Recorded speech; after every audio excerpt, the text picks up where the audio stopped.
Now, the many heroes of Grenfell Tower will be celebrated today. The emergency services, the firefighters and the community who rallied around together to offer immediate help, support and shelter.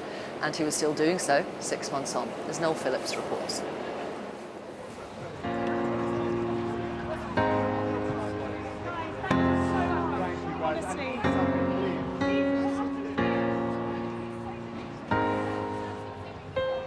As people frantically searched for their missing loved ones, the immediate help they received in the aftermath of the fire was from their community. Please stop, just stop. Clothes are going here, food only is going here. The atmosphere of solidarity saw thousands unite to mourn with people here. Volunteers from across the country and as far as New York came to help in whatever way they could. I lived in New York when the towers came down, and it was very reminiscent of that. And just generally, you want to help, you want to do whatever you can. I've got a week off, and I'll just give my time to do what needs doing. Thanks to the community, we manage it. Millions of pounds were also raised to support survivors. Clothing, bedding and food poured into local warehouses, churches, mosques and community centres. There were Muslim people donating to churches, and I was one of them. There were Christian people donating to, mosques, because knowing whatever is easier and closer. The lights went off in the staircase as well. We went off. As local residents try to piece their lives back together, a royal visit and thank you from the Queen and Prince William to volunteers. Yeah, I don't know where to begin, so I'll start by saying I refuse to forget you. As well as their generosity, celebrities also offered to help. That's for every lost soul up in Grenfell, even though I've never... A charity single was released to raise money for those affected.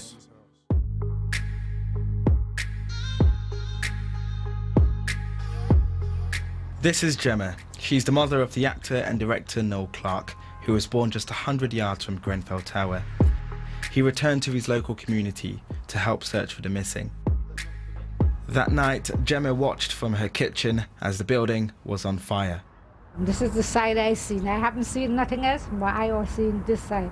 Got the blaze going up and down, and it burned that way, like a V. That's how it burned. It didn't go across. It burned that way, and I watched that. What was that like? Sad. And I saw someone was crying, was waving at the window, but I heard he got out and he was partially blind or something. It was sad. It was sad. It was heartbreaking. I cried.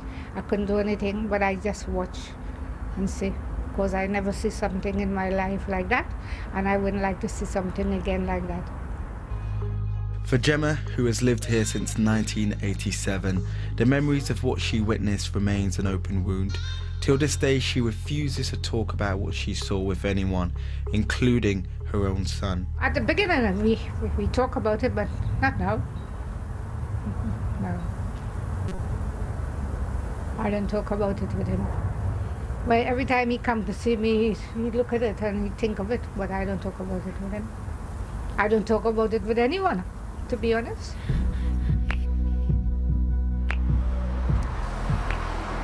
This community still bears the scars of what happened here on June the 14th.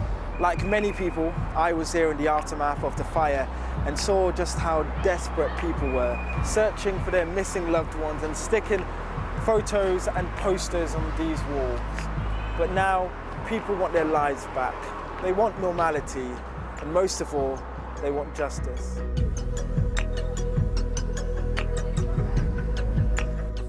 Niles is one of the many people in the community providing psychological support to survivors. He runs this centre with volunteers.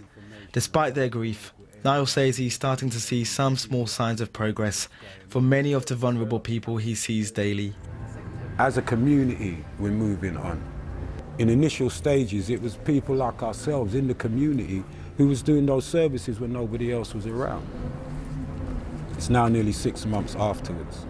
And there's still people we see every day who's going through the same problems they was going through 5 months ago, 6 months ago, 4 months ago.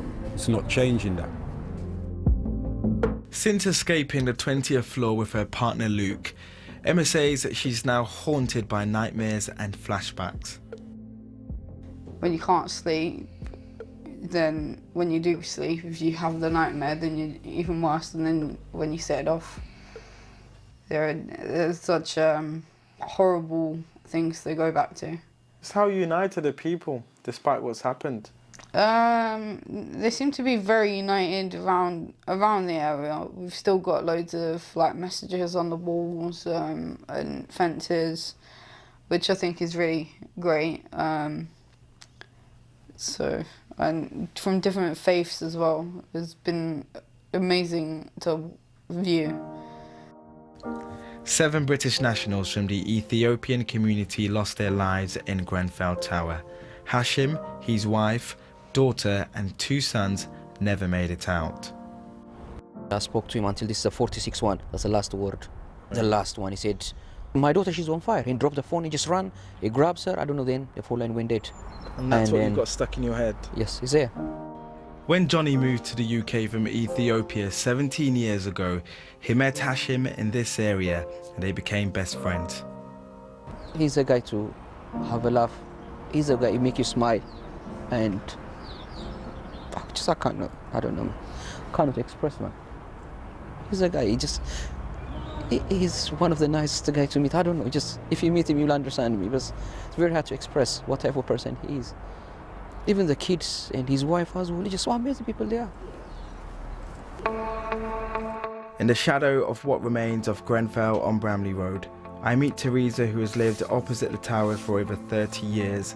She comes here every day to ensure memorials are looked after.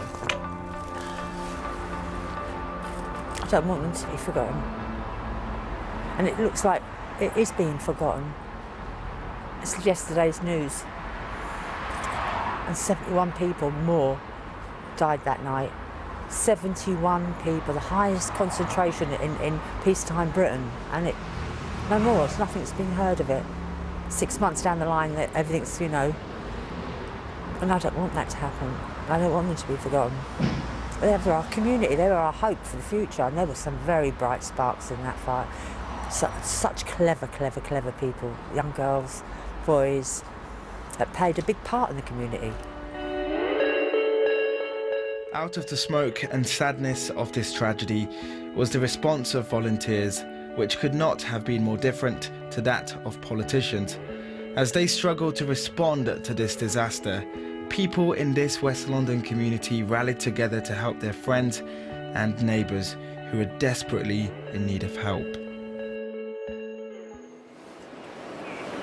Noel Phillips reporting on how the Grenfell community have played such an important role in the relief effort, such a remarkable role actually.